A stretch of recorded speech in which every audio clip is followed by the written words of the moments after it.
Hello Cancerians, welcome to my channel. My name is Maria and this is a tarot-intuitive reading for you if you have Cancer influence anywhere in your chart, or if you're a cross-watcher, or if something else drew you here. Surely you were directed here, so if the story resonates, it's for you.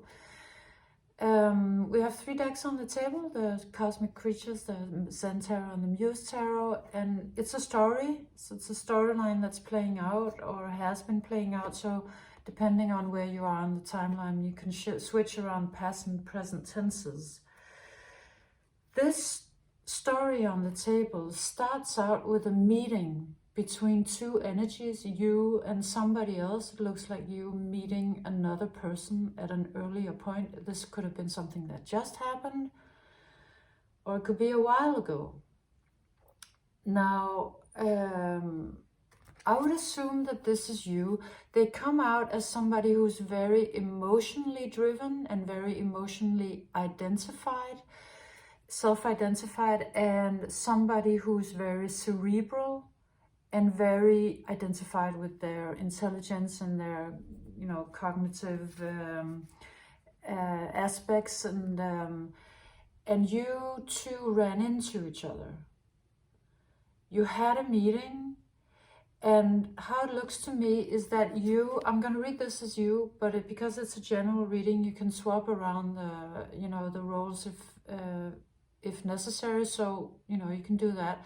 But I would assume that this is you. You come in with the most sort of emotional energy, very, very watery, and sort of with a fire in your water. You look like you were very enthusiastic, and you stepped into the meeting with this one. Maybe it was a sort of a flirt or a romance or an affair, or it could have just literally been a meeting, but it kind of looks like maybe it was a little more, or maybe from your side or the other side, somebody's side, it was more.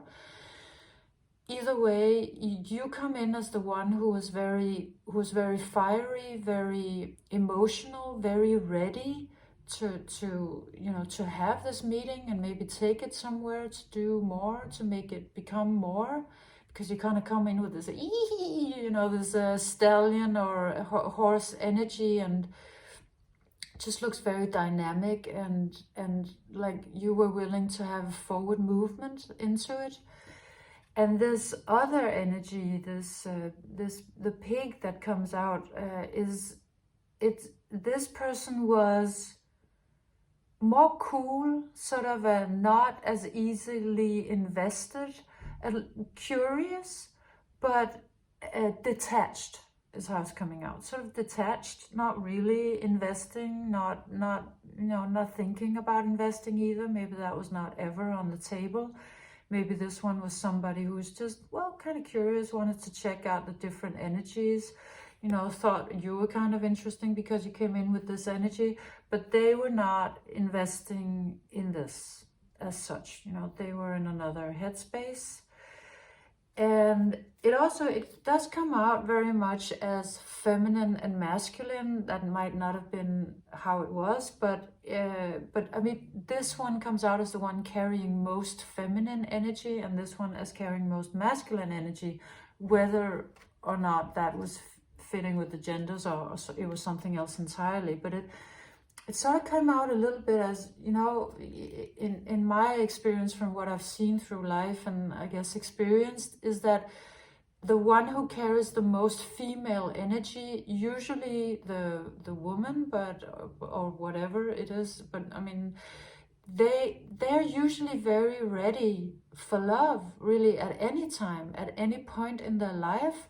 There's always somehow room for love. It does come out very much as 2 people meeting and possibly negotiating a love relationship. But it could have been something else, of course. You'll probably know from the story. But either way, this one was kind of ready for some attachment or some investment, emotional investment. And usually the one carrying the female energy is very ready for that, is always somehow, no matter where they are in their life, they're always kind of ready for that. They're always willing to let love in. Whereas the more masculine energies, they sort of have an ability to take decisions that are like, for the next 5-10 years, I'm doing my career, and no matter who I meet and what they're about and how great it could be, I'm just not in that headspace, so I'm not investing and I'm not doing that thing. So they just have the ability to sort of detach and just actually say no to love, or attachment, or and you, I think, because you're coming out as this one, you probably had a hard time understanding that. You might have been like, but we have all this chemistry, we have so much going for us, so how can you just say no? And this one was like completely detached and was like, well, you know, I made another decision, so I'm going in another direction. And you also come out described like this. So this is the pig and this is the horse. So you were all fiery and sort of ready to break out of. There might have been something you would have needed, or you or they would have needed to break out of, maybe the norm or some situation, or just even the idea of being very rational about it, or doing things in the right way. I mean, you were just completely ready to just have it be the thing and go for it, and just jump into it with no holds barred. Is that the expression? Without safety net, or you wanted to go for it. This one, the other one, was actually more interested in keeping his or her own peace, was really into not being swayed by too much emotional energy, or too much fiery energy, or too much really of anything, because it looks like somebody who had kind of found their peace in being detached, and sort of they found a peace, and they were not ready to compromise that at all. But you do come out, both of you come out sort of, actually it looked like this on the table. So you were really not really seeing each other, because you both kind of have your heads turned, and you also both had your eyes closed. So you weren't really seeing each other clearly, or you weren't really seeing each other. You were maybe seeing what you wanted to see, or what you expected to see. Either way, however that may be, it did sort of result in a tower moment. This looks to me like you walking away from it, kind of in a way with your head held high, because I think you realize that, well, I'm not getting anything from this one. But I mean, sad, but with dignity. That's how it really looks to me, like you walk away like that, but it really triggers a tower moment. For you, maybe for the other, I mean, the story isn't telling us a lot about them, it's really focusing on you. So you had to walk away from that, because there was really not a true actual meeting or communion, or actually any will, at least from the other person's part, to sort of make it into a thing. Hence, you walked away, and that was actually, it was the rooster comes out with the tower. These are almost like two tower moments. This is a wake-up call card for me. So it just triggered an enormous change in you, and an enormous sort of it's like a paradigm shift. It was almost like you sort of you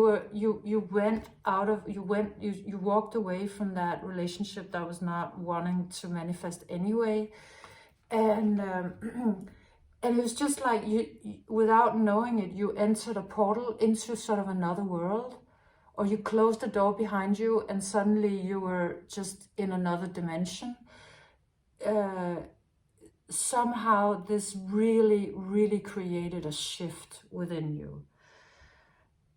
Yes, so out of that shift, a new energy stepped forward.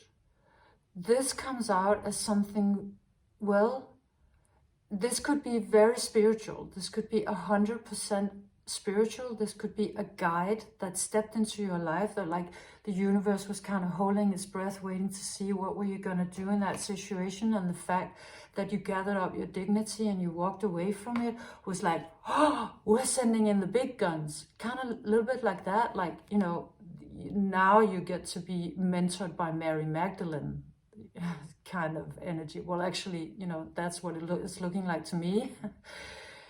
But this could have also been something that happened in your actual life, that somebody, maybe a wise woman or a sorcerer or a mentor, or maybe it comes out sort of as education, somebody who would like to take you under their wings and educate you, who would like to take you on as an apprentice. Whether this was something that happened in 3D or it was something that happened more spiritually. So I'll just describe it spiritually because that's how I saw it mostly, but you know, fit it to a situation. So this one comes out as Mary Magdalene, as a high priestess, which is one of the descriptions we have from esoteric you know, theory about who Mary Magdalene really was. And she wanted to, depending on where you are, she wanted to, or she wants to, take you into high priestess training.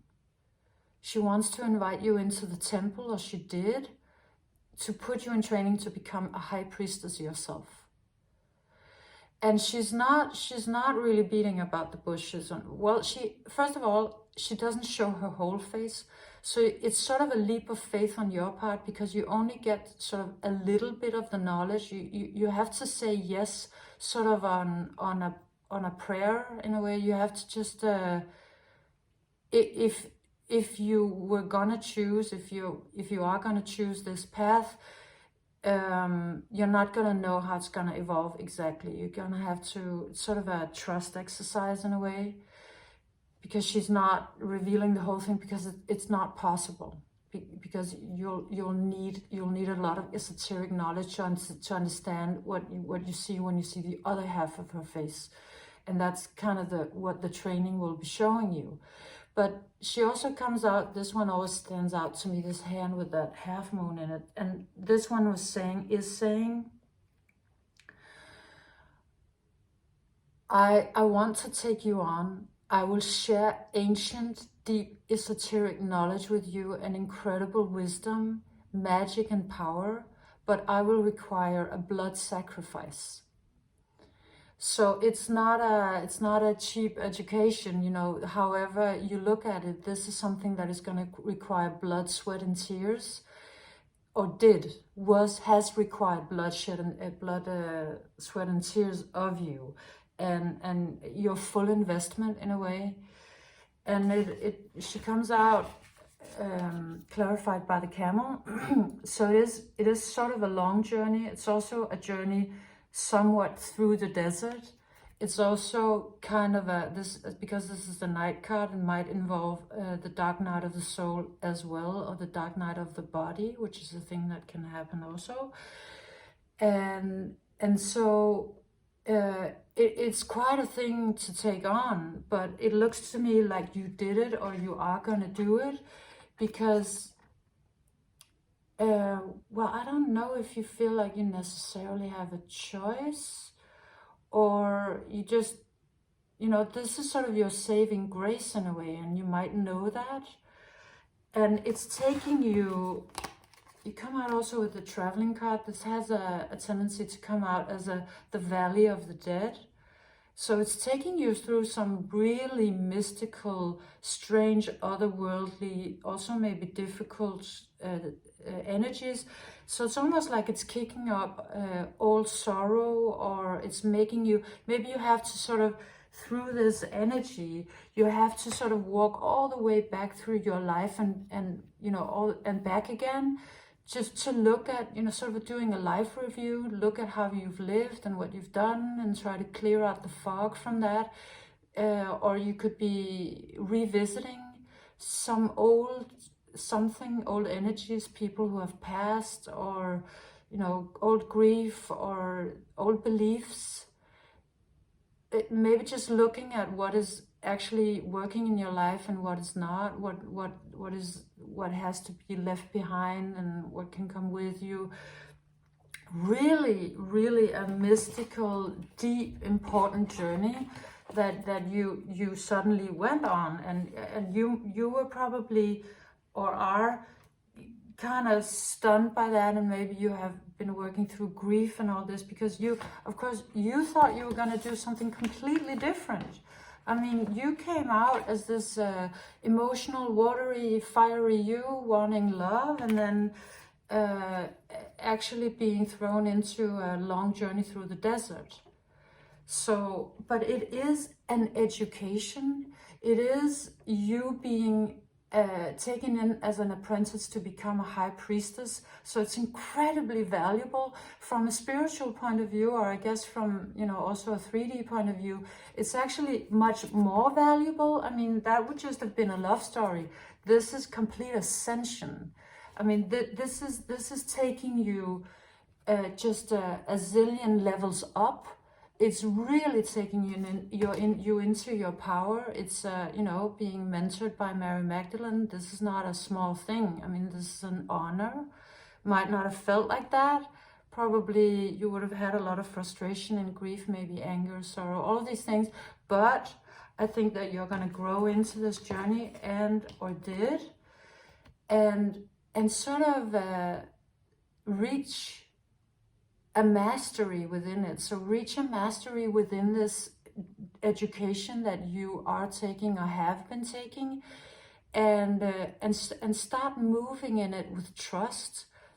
The totality card comes out, so that is really about trust. You know, it's a one woman flinging herself from one swing to the other in mid-air and being caught. So it's you're developing trust in yourself, in the universe, in your mentor, in the journey, in life.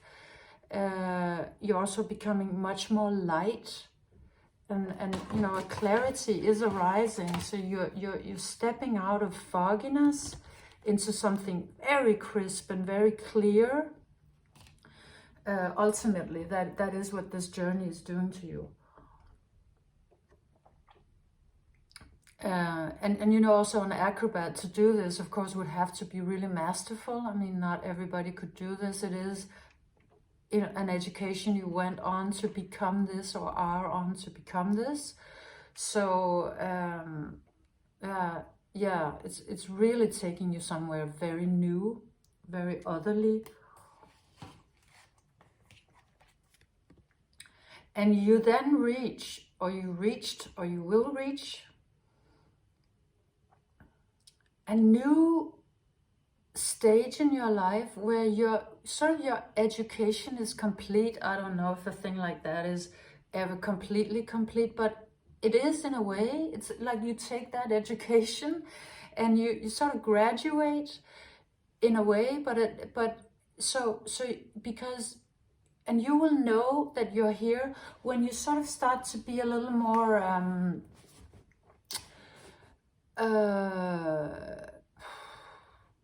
I think when you suddenly have how to express that, more energy for the rest of your life. Let's say when you start feeling a little restless, like things are not really moving in the spiritual sense, or that you know, whatever education you were on, but there is a new sort of peace. It's not restless like wanting to escape it, but you know, it's peaceful, but you know, understanding that there is now room in your life and in your mind and in your heart and your everything for maybe something new. So you'll be arriving sort of at, or you could be here in a limbo after this journey through the desert is being completed. But that limbo, if you're here, is incredibly significant, because it's kind of like a quiet before the last sort of, I guess, jump, because this one comes out and it's like quiet, and then a quantum leap. this rabbit really comes out as quantum leap. This comes out as, you know, as shifting dimensions, jumping through the portal, jumping to 5D or 10D or something. Just an absolute shift of dimensions. And it's like it's happening very silently. You're sitting in silence. This is happening in silence, you know, like in space. Sound not traveling anywhere. The rabbit jumping. You being completely guided in the process. So if you're in this sort of feeling of silence in your life, and it's like you're not really sure what's happening, it's like nothing's happening, something is happening. You know, the quantum leap is happening quietly, and is being very, very guided by Spirit. Spirit is here watching over it and making sure that you jump to the right dimension, and that it's that you're protected, you're 100% protected, which is also maybe why life is a little quiet around this jump, because really it needs to be, so that you can fully focus, and so that nothing distracts you, and so that you know that it's fully done very beautifully. And just as you're landing, you'll reach the fear threshold. So there will be sort of a flare up of panic or insecurity, and you know, going into a head trip and completely panicking, I think, because you know, that's what happens. It's sort of like when we actually physically, when a spaceship goes through the atmosphere, that's sort of the crucial point, because you can either pass through with a lot of shaking and you know, maybe fear, or you'll just burn up, you'll just burn to a crisp. You know, it's either or. So it is really frightening. It's just, you know, you sort of passing through the atmosphere, you know, you've gone the whole way, and then there's just that little passage until you get into outer space. So, I mean, this could be long or short, or it could be sort of a little bit of a this happens, this happens, this happens, this happens, because, you know, the timeline may be like that for you. So if you have sort of anxiety attacks or panic attacks or weird head trip fear that flares up once in a while, it's really just you going through the portal. That's really all it is. And so if you can sort of stay grounded in that, and you know, maybe that will help for you to know that it's just a natural reaction, and there's really not anything that needs to be done about it. It's just it's actually kind of a good sign, you know, if you have like full-on 1 day long anxiety attacks. That's actually a clear signal that you're going through the portal, and you'll most likely wake up and feel much better next day, like much better, like way better than you felt maybe forever, every time. So yes, and it is about transformation. It is about taking you into your gloriousness, your most sublime self. You know, the moth being like a butterfly, having gone through this whole caterpillar debacle and coming out transformed and fearless and beautiful and magical. And then ending up here, the reading with the cat, which is, it's sort of like the new you stepping forward. This is very high priestess-ish to me. So this is you sort of stepping into your high priestess energy, to your new advanced, sublime, fully educated, fully initiated, ascended self. And yes, it really comes out as divine feminine, and it also comes out as sort of completely transcended from the paradigm you were in, because you were in a paradigm where one could be, for example, very emotional or very cerebral, and they were kind of like two opposites or two things. You could be identified with this or identified with that. But this one is not identified with any of those. This has completely transcended that. This one is not about being neither cerebral or emotional or being identified with like something small like that. This one is just really like the I am energy. This one is fully authentic, fully itself, fully an individual, fully its majesty, and it's not identified with any one thing. It's completely beyond that, to a much larger reality, to something really authentic and unique, and just following that, someone that follows your own instincts completely. Yeah, just really all the best qualities of the cat. It's just really stepping forward with this one. It's so beautiful, so powerful. It's so invincible in a way. Like, you also get 9 lives with this one. Yeah, so that's the journey you've been on. Quite another journey probably than you thought you were going to go on, but just so stunning, Cancer. I mean, this is really, really beautiful, and it's going to serve you so well. Yeah, so this was your reading. I hope you enjoyed it. I hope you got something out of it. If you did, let me know. I'm always super happy to read your comments, and give me a thumbs up if you enjoyed it. And yes, thank you for being here. Come back again soon. Bye.